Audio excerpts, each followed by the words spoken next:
Hey folks, welcome to another episode of the Preparedness Podcast. My name is Rob Hannes, and I am trying to bring you the best in preparedness information that I can. As you will probably notice by the title of this podcast, this is not part two of my hyperinflation series. Be honest, I'm just not done researching it yet. I'm pretty big on trying to limit what I talk about either to things I've personally experienced or, understand and know from research like EMP. Haven't been through EMP, so it took a lot of research to be able to bring that information and make it as accurate as possible. And basically, it's the same with hyperinflation. I haven't been through a hyperinflationary economy. I haven't even been through a massive inflation economy.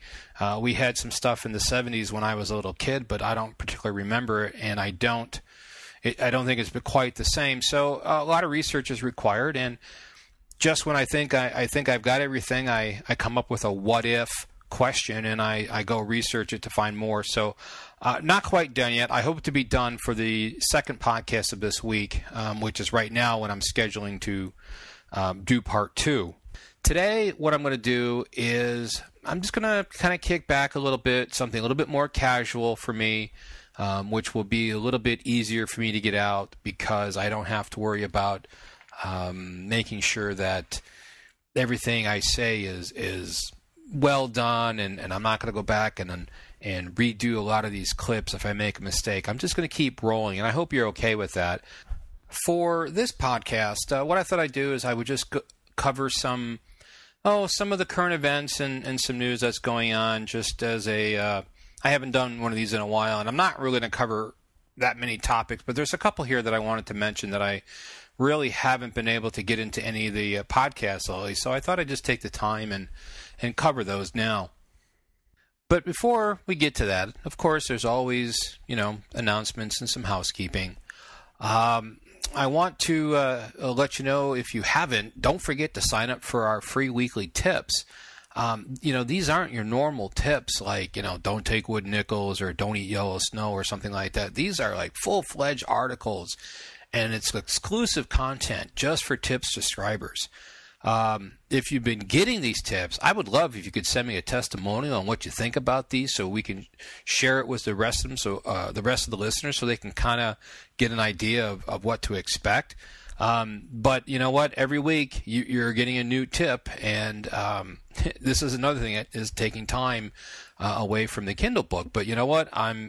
It's something I'm committed to, and I really enjoy doing them, and it's allowing me to actually, take the time and explore a different approach to preparedness, because like I said, this is exclusive content, and so I'm looking at things from a different angle, and they're tips. They are actually good, solid tips that you can use in your preparedness plan.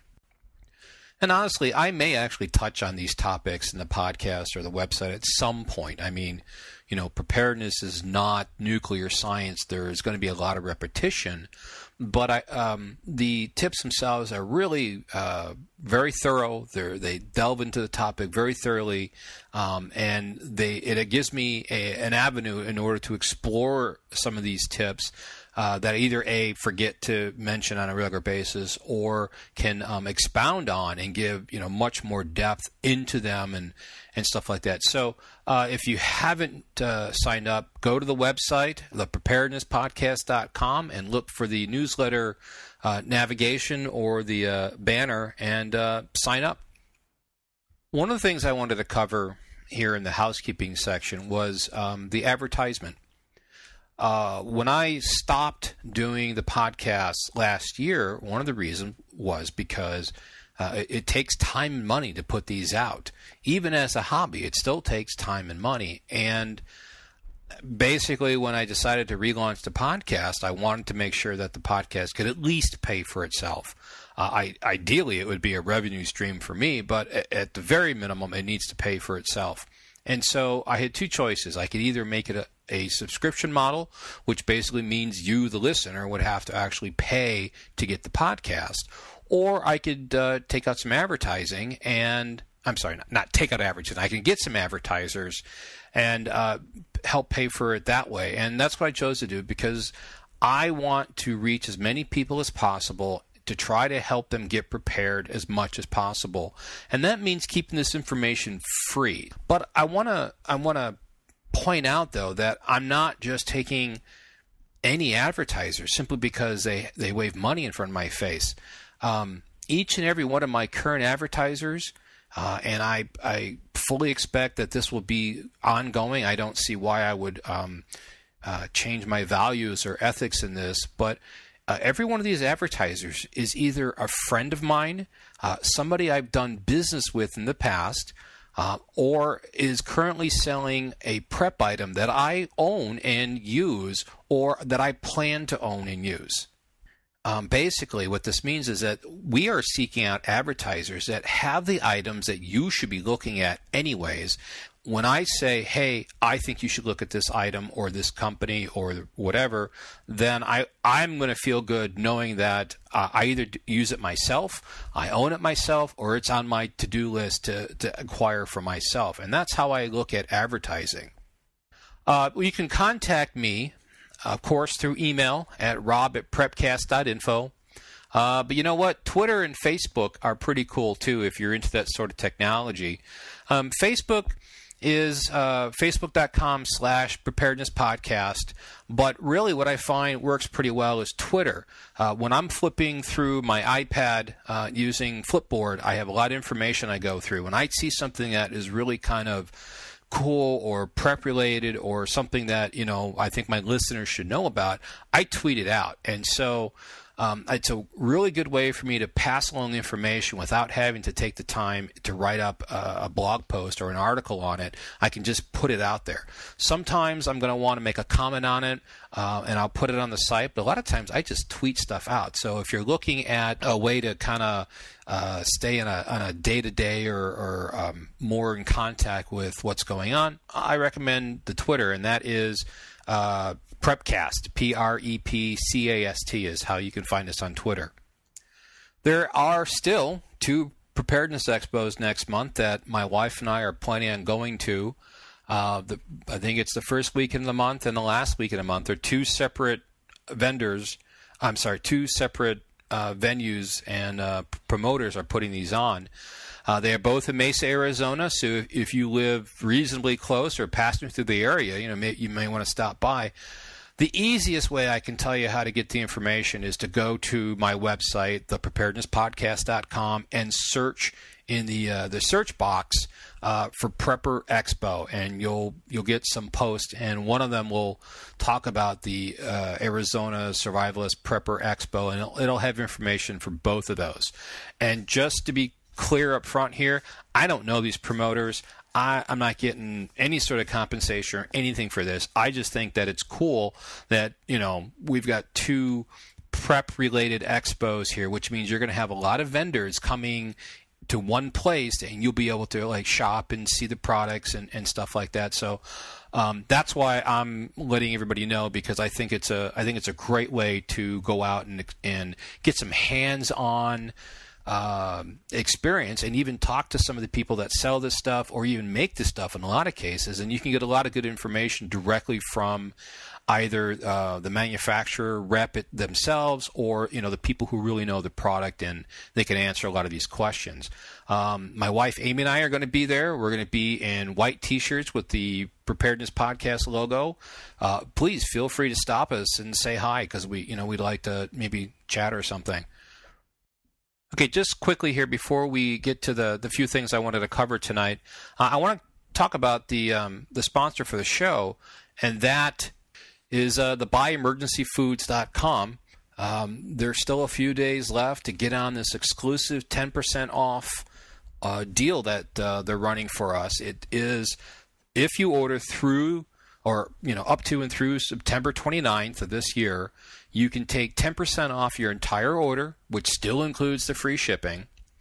What I like about this food is, as I'm looking at this quantitative easing and the possible inflation and the economic strife that we've got coming up, I look at long-term viability and the fact that, these foods are easy to make, they taste good, and they got a 25-year shelf life tells me that when I make this investment, I'm not going to have to redo it again in 5 years. And to me, that's extremely attractive. BuyEmergencyFoods.com or PrepareWise.com. They both have the same food from Legacy. But, right now, you can get 10% off. And also, something they don't even have available on their website yet is that they are now offering you to be able to customize your order. So you can have more of one type of meal than another, but you're going to have to call that in because it's not it's not available on the website yet. If you order before the 29th, use the coupon code TPP. Those are the 3 letters spelled phonetically: Tango, Papa, Papa. And of course, that stands for the Preparedness Podcast. There are 3 ways to get there. You can go to the preparednesspodcast.com website and click on one of the banners. You can go to buyemergencyfoods.com, or you can call them at 888-543-7345. But make sure you don't forget to use the coupon code TPP. Okay, there's just a few things I wanted to touch on tonight. A couple things that are happening recently that I've come across. The first one is there's a new SARS-like respiratory virus in Qatar. Now, right now there's only one person infected, and one person has been killed, or at least one, I should say, in Saudi Arabia. Now, I'm not trying to ring the bell on this one and say, ooh, there's a problem here, but it does bring up a really important aspect that we do need to keep in mind, is that we do very much have a possibility or a potential for a pandemic to hit any time. A lot of times we get narrowly focused on one or two topics. Like right now, the economy is probably the forefront on everybody's mind. But, we could be waiting for the hammer to fall on the economy and get blindsided by a pandemic. So we need to, I think it's a good idea for us to make sure that we don't lose focus of all the other things that can happen. I remember when we had the pandemic last time, 2 years ago, I think it was. It started in Mexico. Granted, it wasn't very deadly, so it didn't really turn out to be that big of a deal. However, it did show us that, pandemics are still possible. We had the bird flu possibility like a year or 2 years before that. And I got to wonder if there is some virus someplace that is just about ready to pop out sometime somewhere. And so I'm really sensitive to items like this.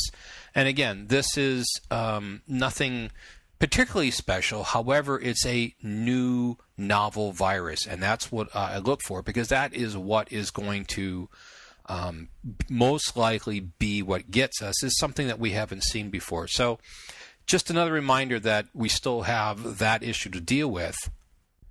As an update, I recorded the issue with Qatar and the SARS-like virus last night. Today, actually just a few hours ago, so I guess this evening, about 24 hours later, I got another alert through the RSOE Emergency and Disaster Information Service. It's a service that sends out a whole bunch of emails on what's going on around the world. Anyways, there are now 5 people in Denmark that are showing the symptoms of a SARS-like virus infection. And so, we had just a couple last night. Now we're up to 5. They're both related or tied into Saudi Arabia and Qatar. So again, this is one of those things I was talking about yesterday is, I watch out for these things because you never know when it's going to happen. I mean, it blossoms overnight almost, and we can be caught unaware because we're not paying attention. So I just wanted to insert this in before I actually release the podcast that, now we have more cases. So this may be something for you to keep an eye on. And of course, if you haven't made any preparations for this, you should make sure now's a good time because nobody's thinking about this. You can get masks pretty cheap. You can get gowns and gloves and goggles. Everything's in inventory. Everything is available. It's at a good price. There's no gouging going on or anything like that because nobody's thinking about it. Nobody's worried about this. And this is the best time to get prepared for something, is when nobody else is considering or is thinking about it. You know, the worst time to go to the grocery store is when everybody is panicked and trying to get bread, milk, eggs, because you know that's the time you're not going to be able to get it because everything's in demand.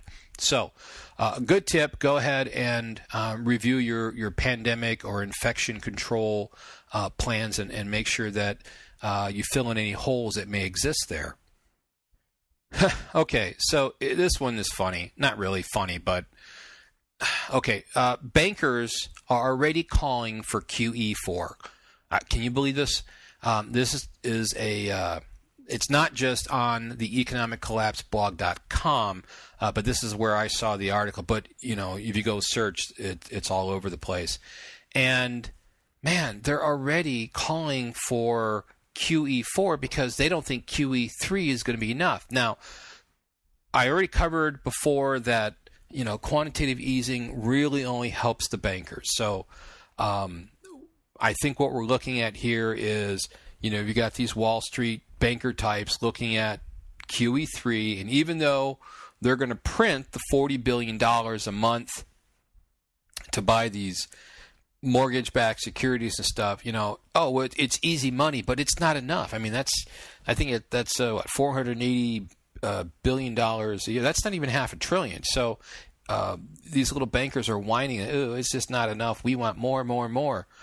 Man, let's hope they don't do it, because as I covered in the last podcast, this is going to make runaway inflation happen just that much faster. But I think it's so insane how anybody can even start whining about QE4 when QE3 just started, and knowing that QE anything is going to basically put us on the road to hyperinflation. I don't know where people are coming from sometimes, but there you go. I guess we'll have to wait and see. One thing I wanted to point out about the article was that they are expecting either QE4 or an increase. I think it's going to be an increase to QE3. I don't think they're going to run QE3 and QE4 concurrently. But I think the point is that basically they want more money, and I think, as I've already pointed out, it's a bad idea. So we need to keep an eye on that. This is still National Preparedness Month. I know it's almost the end of September, but it is still a good time. If you haven't already, check out the checklist I have, and I'll put a link in the show notes. But basically, it's the Preparedness Month checklist. It's a list of things for you to go over, and you know, just as a start. I'm sure you have other things that you can add to it, but this is a good month as a reminder to go through your preps and check. You know, check the generator, check your solar panels, check your battery chargers, make sure your rechargeable batteries still can hold the charge, check your comm gear, check your bug out bags, check your food storage, check your water filter. I mean, you know, as full-fledged preppers who are getting ready for Lord knows what in the future, it's only half of the equation to actually buy this stuff. The other half is to make sure that you know how to use it, and that it's all your stuff is maintained in good working order, because there's nothing worse than going to use your water filter and having it fall apart on you right when you need it and can't get a replacement. I mean, you need to make sure that everything you have is ready to go. And along with that, if I didn't make it clear already, was that you need to test your preps. You know, don't just buy something and say, "Oh, okay, there it is, got to go." And we covered this before, but it's still a good reminder because it's so important. You know, if you get a sun oven, use it. If you get cast iron, use it. If you buy a tent, set it up, use it. If you have a knife, you know, whatever it is, you have to use it. Now, you don't have to use it on a regular basis. I mean, you don't have to use it every day. Some things you might. There are some things that, like, say, cast iron, you're not going to wear it out. It's only going to get better the more you use it. So, I mean, it's way better than that Teflon or that nonstick coating stuff that they push all the time. Why not use it every day? That you get used to using it, you learn how to use it better, and it develops a seasoning on it that just makes it even better yet. There are some things that you need to use enough so you understand. Like, for example, I believe I talked about this last year in the podcast, but I make bread during the winter, not because, fresh bread tastes really great, and that is one reason why I make it. But every year I try to make at least 1 or 2 loaves of bread from scratch. And what I mean by scratch, I mean grabbing, the wheat out of the bucket and grinding it into flour and turning that into bread, because it's a skill. And I don't really want to have to make bread all the time from scratch. I really don't have the time, especially here in Phoenix when it gets hot. I mean, maybe when I get that sun on, that'd be great, because I could do it outside and I don't have to heat up the inside. But I still want to have those skills, and so you need to be able to practice and test your prep so you know what you're doing, so that when it comes time to have to do it, you're not intimidated by I need to make some bread for my family and I've never done it before, but this is the only thing we have to eat, and gosh, I don't know what I'm doing. You want to avoid those situations. Likewise, you could use September for another reminder, and that's winter's coming. Now, I'm sure you know by now, I live in the Phoenix Valley area in Arizona. Yes, we get snow here in the state, but not here in the city. And in fact, we barely have what you could call a winter.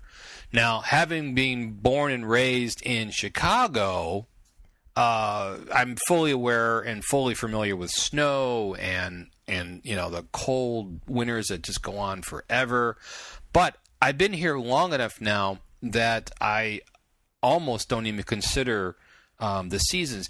And honestly, it's not because I don't pay attention, but what I found out, and this is really interesting to me, is my body clock was really in tune to the seasons when I was in Chicago. I could look forward to the fall and the winter because, it starts to turn cold and you start paying attention and stuff.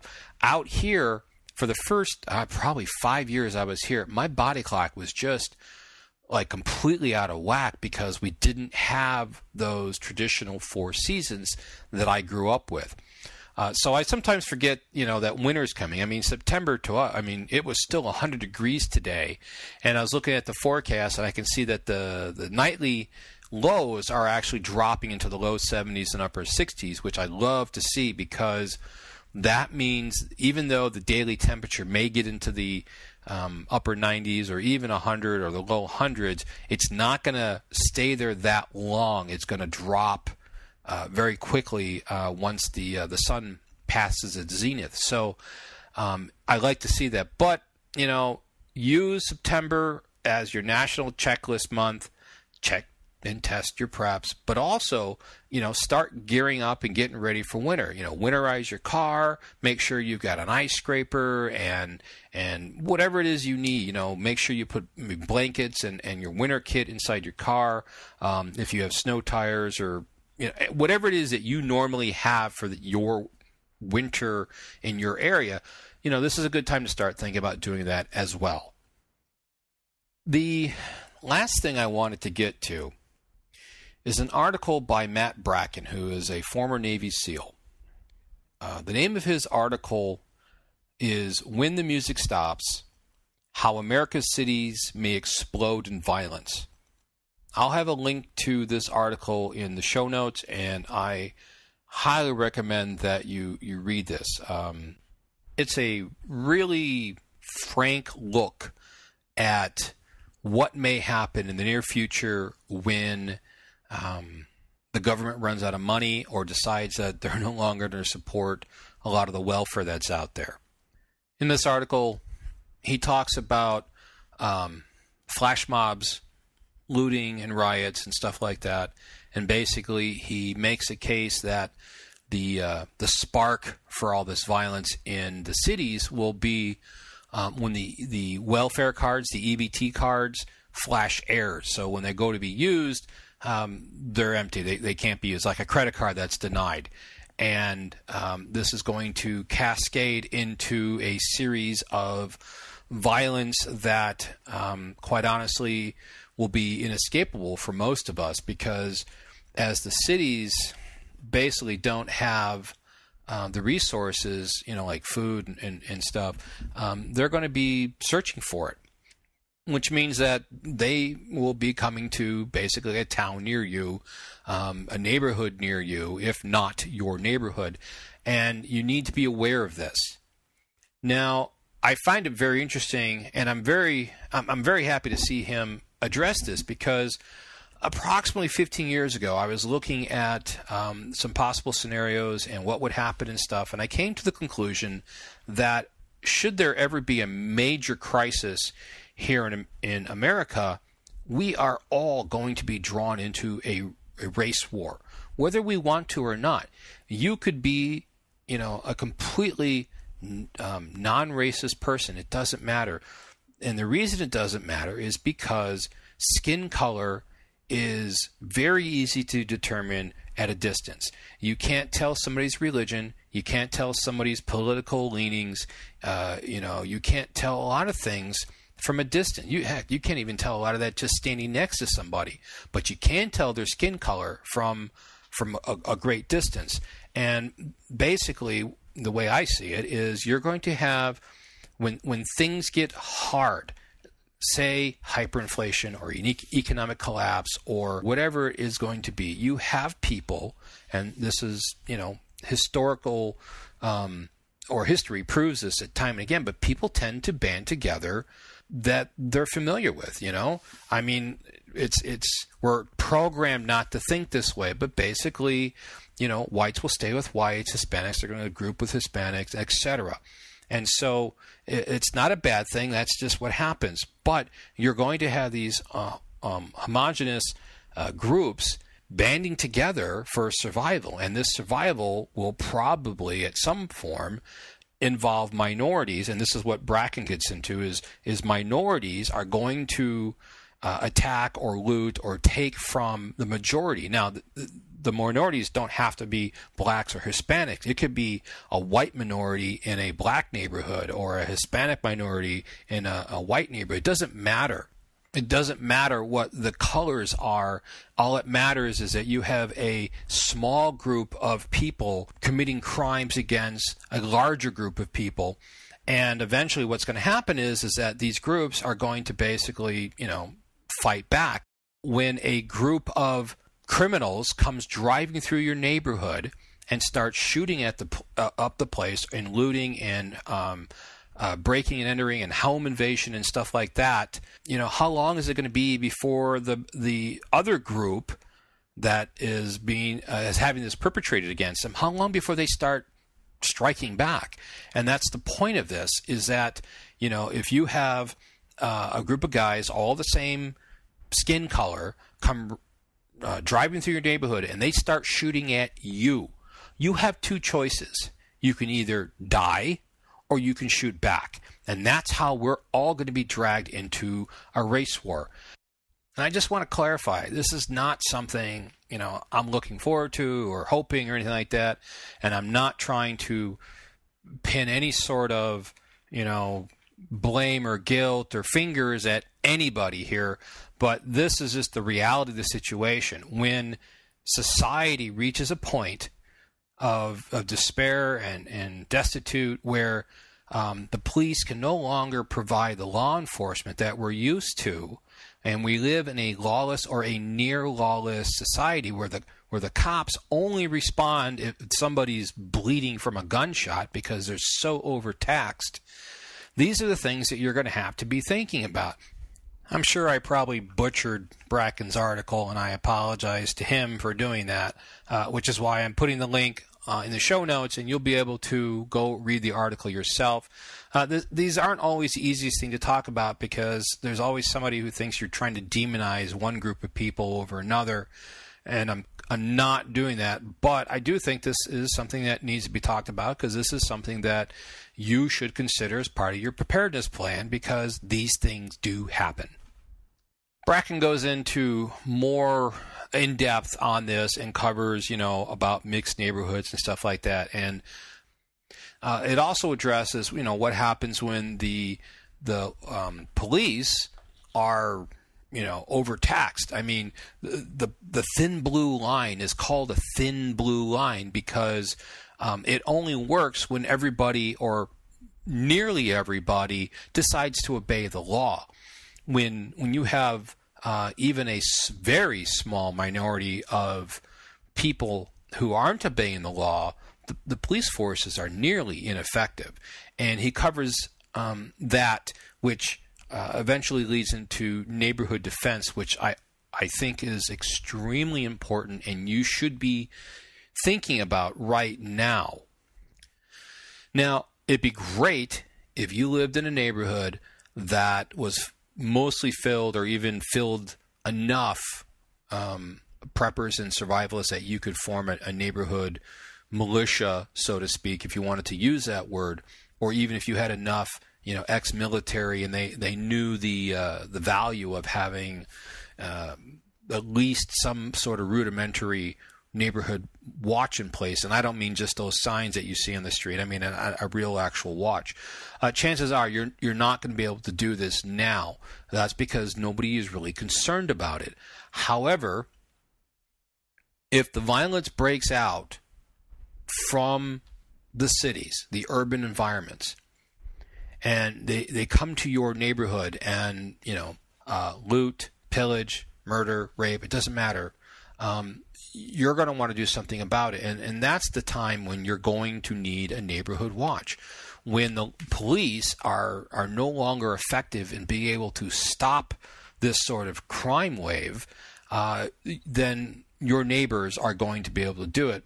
And Bracken makes a case that basically, just about every neighborhood has the ability to do this. There are millions of hunters, there are millions of ex-military, and there are millions of people who are preppers or survivalists who are able to handle this. So I think you should also give some thought to, take a look around your neighborhood and see where the neighborhood defense lines can be drawn. Take a notice of who has what, who has a lot of camping gear, who has the outdoor cooking apparatus and the big pots and stuff like that, because that's going to come in handy later. And then when the time is right, then of course, you can jump in with the neighborhood. By that time, actually, I'm guessing that, you're not going to be the only person that's mentioning this and bringing it up. People are going to want to protect themselves.